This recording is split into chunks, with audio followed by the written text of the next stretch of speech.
اعوذ باللہ من الشیطان الرجیم، بسم اللہ الرحمن الرحیم۔ نالج فیکٹری کے دوستو السلام علیکم۔ ناظرین اکرام، جہنم کا لفظ ذہن میں آتے ہی جسم میں خوف اور دہشت کی ایک لہر سی دوڑ جاتی ہے۔ اللہ نے گناہ گاروں اور نافرمانوں کے لیے جہنم کی شکل میں ایک ایسا عقوبت خانہ تیار کر رکھا ہے جس کی سختیاں اور ہولناکیاں ہمارے تصور سے بھی بالا تر ہیں۔ یہ ایک ایسا قید خانہ ہے جہاں مجرم موت کو ترسے گا لیکن اسے موت بھی نصیب نہ ہوگی۔ وہ پل پل مرے گا، چاروں طرف موت ہی موت ناچ رہی ہوگی، لیکن پھر بھی وہ موت سے دوچار نہیں ہوگا۔ الغرض یہ بہت ہی بری قیامگاہ، بہت ہی برا مسکن اور بہت ہی برا ٹھکانہ ہے۔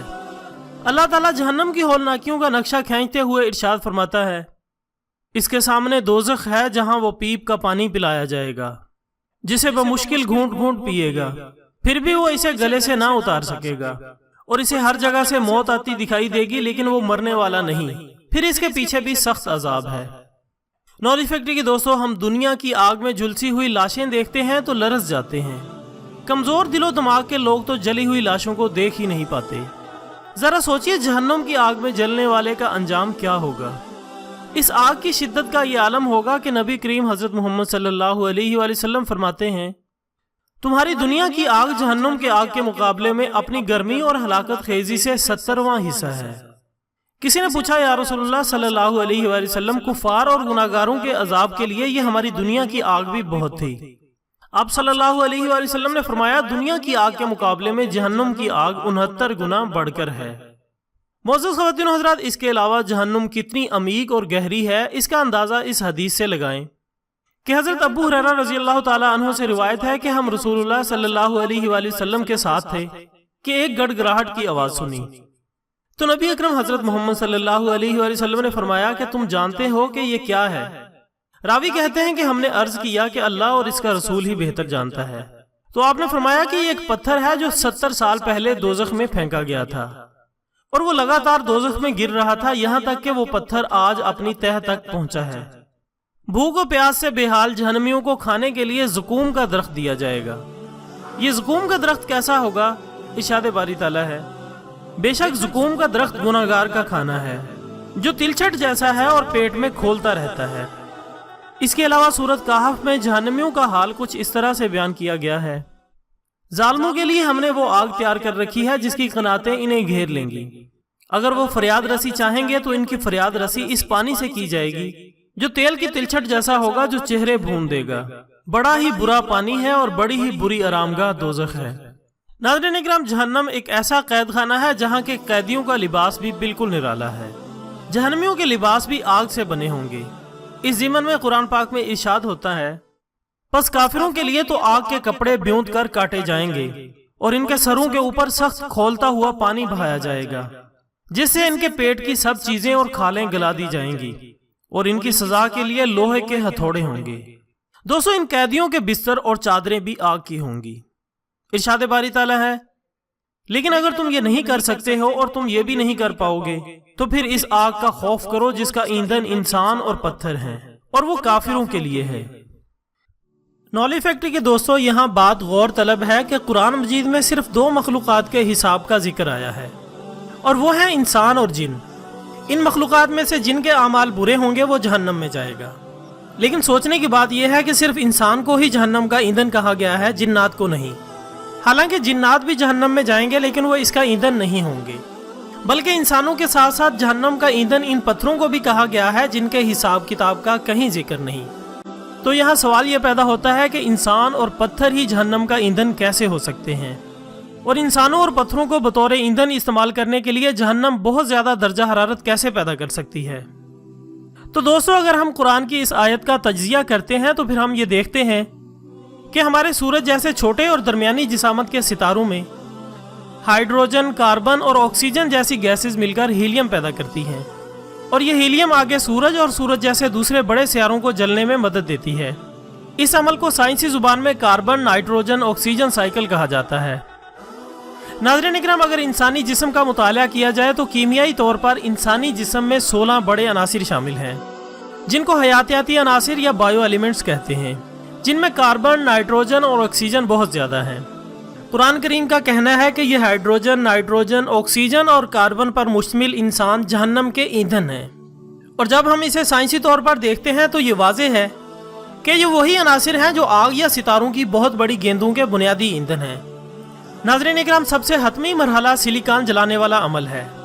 اب یہاں ایک اہم نقطے پر غور کریں۔ بہت سے پتھروں میں سلیکا ہوتا ہے جو سلیکان اور آکسیجن کا مرکب ہے۔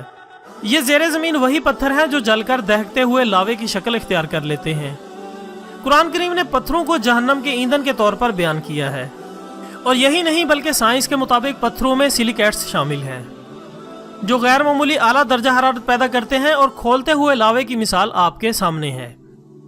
اس ساری بحث سے ہمیں پتہ چلتا ہے کہ قرآن کی طرف سے جہنم میں انسانوں اور پتھروں کے ایندھن کے طور پر استعمال ہونے کا بیان انتہائی گرم ستاروں میں ہونے والے سلیکون برننگ پروسیس سے مکمل طور پر ثابت ہے، کیونکہ انسان اور پتھر دونوں ان بنیادی عناصر پر مشتمل ہیں جو انتہائی گرم ستاروں کا بنیادی ایندھن ہے۔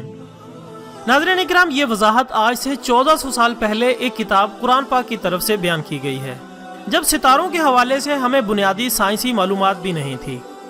یہ ایک ایسا معجزہ ہے جس کا انکار ناممکن ہے، اور تمام تعریف اللہ کے لیے ہے جو سب جہانوں کا رب ہے، اور وہی خدا ہے جو سب سے بہتر جانتا ہے۔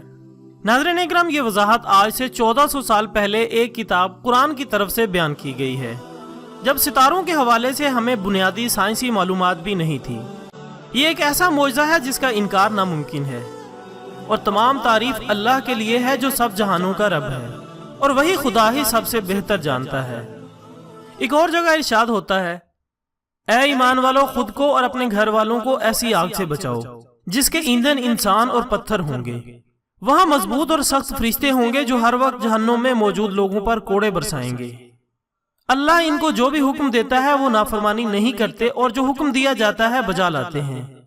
جہنم کا ایندھن وہ لوگ ہوں گے جو اللہ کا احکام چھوڑ کر دوسروں کے احکام کی پیروی کریں گے، جبکہ نیک لوگوں کے لیے جنت کا انعام ہے۔ نالج فیکٹری کے دوستو، جنت کی خوبصورتی، دلکشی اور سرسبزی کی تصویر کشی میں قرآن حکیم اور احادیث ہمیں یہ بتاتی ہیں کہ گھنے سرسبز باغات ہیں جن میں چشمے ابلتے ہیں اور جن کے نیچے نہریں بہہ رہی ہوں گی۔ ہمیشہ کی زندگی وہاں حاصل ہوگی، پاکیزہ بیویوں کی رفاقت حاصل ہوگی، وہاں کے پھل دائمی اور سائے لازوال ہیں، بے حساب رزق وہاں عطا فرمایا جائے گا، اور وہاں اللہ کی خوشنودی حاصل ہوگی۔ سورۃ آل عمران میں ارشاد باری تعالیٰ ہے، جو لوگ تقویٰ کی روش اختیار کریں ان کے لیے ان کے رب کے پاس باغ ہیں جن کے نیچے نہریں بہتی ہوں گی، وہاں انہیں ہمیشہ کی زندگی حاصل ہوگی، پاکیزہ بیویاں ان کی رفیق ہوں گی، اور اللہ کی رضا سے وہ سرفراز ہوں گے۔ اللہ اپنے بندوں کے رویوں پر گہری نظر رکھتا ہے۔ اس کے علاوہ ایک اور جگہ ارشاد ہوتا ہے، خدا ترس انسانوں کے لیے جس جنت کا وعدہ کیا گیا ہے، اس کی شان یہ ہے کہ اس کے نیچے نہریں بہہ رہی ہیں، اس کے پھل دائمی ہیں اور اس کا سایہ لازوال۔ یہ انجام ہے متقی لوگوں کا، اور منکرین حق کا یہ انجام ہے کہ ان کے لیے دوزخ کی آگ ہے۔ ناظرین اکرام، کچھ احادیث مبارکہ کے مطابق جنت میں داخل کیے جانے سے پہلے اہل جنت کو ابدی حسن، صحت اور جوانی عطا کی جائے گی، گناہوں سے پاک کر دیا جائے گا، ان کی برائیوں کو ان سے دور کر دیا جائے گا، کسی کے دل میں جو بھی نفرت و کدورت ہوگی اسے مٹا دیا جائے گا، اور تھوک، بلغم، پیشاب وغیرہ کی گندگیوں کو دور کر دیا جائے گا، اور یوں جنتی سلامتی کے اس گھر میں اس طرح سے داخل ہوں گے کہ حسین و جوان اور صحت مند ہوں گے۔ قد کاٹھ آدم علیہ السلام کا یعنی 60 ہاتھ ہوگا، گندگیوں، گناہوں، برائیوں، نفرتوں اور کدورتوں سے پاک ہوں گے، پسینہ مشک جیسا خوشبودار ہوگا، اور ان کے دل آلائشوں سے ایسے صاف ہوں گے کہ نرمی میں پرندوں کے دلوں کی مانند ہوں گے۔ جنت کے کھانے اور لباس کی خوبیاں بیان سے باہر اور قیاس سے دور ہیں۔ کھانا پینا، آرام، خوشی، لذت وغیرہ جنتیوں کو بہت حاصل ہوگا، اور وہ جو چیزیں چاہیں گے اسی وقت اس کے سامنے حاضر ہو جائیں گی، اور ان کی لذت دنیا کی لذتوں سے سینکڑوں گنا زیادہ ہوگی۔ میووں کی شکل اگرچہ دیکھنے میں ایک جیسی ہوگی مگر مزہ مختلف ہوگا۔ وہاں نجاست، گندگی، بدن کا میل ہرگز نہ ہوں گے، بلکہ چاہے جتنا بھی کھا لیں ایک خوشبودار پسینہ آئے گا، اور کھانا پینا ہضم ہو کر سارا بوجھ ختم ہو جائے گا۔ ہر جنتی کے سرہانے 2 حوریں نہایت اچھی آواز سے گائیں گی، مگر ان کا گانا یہ شیطانی گانا نہیں ہوگا بلکہ اللہ تعالیٰ کی حمد و ثنا ہوگی، اور ان کی آواز اتنی سریلی ہوگی کہ ایسی آواز کبھی نہیں سنی ہوگی۔ اس لیے دوستو، آپ سے گزارش ہے کہ نیک اعمال کریں اور غرور، تکبر اور شرک سے بچیں۔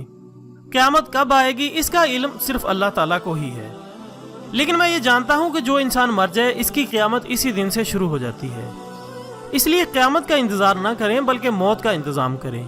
اللہ تعالی ہم سب کو جہنم کی آگ سے محفوظ رکھے، آمین ثم آمین۔ اگر آپ کو ہماری آج کی کوشش اچھی لگی ہو تو ویڈیو کو زیادہ سے زیادہ لائک کر کے ہماری حوصلہ افزائی کریں اور دوسروں تک پہنچانے میں ہمارا ساتھ دیں۔ کل انشاءاللہ ملتے ہیں ایک نئے ٹاپک کے ساتھ، تب تک کے لیے اجازت دیجیے گا۔ اپنا دوستوں، رشتہ داروں اور گرد و نواح کے تمام لوگوں کا بہت خیال رکھیے گا۔ اللہ حافظ۔